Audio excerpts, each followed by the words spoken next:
ka qenë një pamje historike për mendimin tim, ku një turm 10 mijëra banorëve të Gazës, buzë bregu i detit, po mundoshin të shkonin në veri.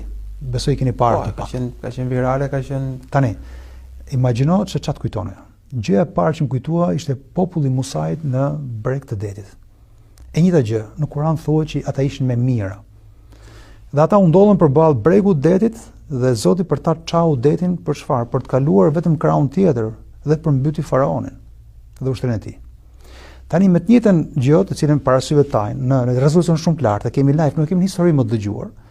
Një popullsi me 10 mijërash, Zoti çfarë bën? Nuk çau detin për ta, e çau botën për ta. Domethënë, për çfarë? Jo për të kaluar në krahun tjetër, por çau botën për të treguar që ti duhet të kapërcesh drejt vlerave. Dhe kë përmbyti, nuk përmbyti faraon, përmbyti të gjithë hipokrizinë ndërkombëtare e përmbledhur në elitat politike dhe institucionet ndërkombëtare.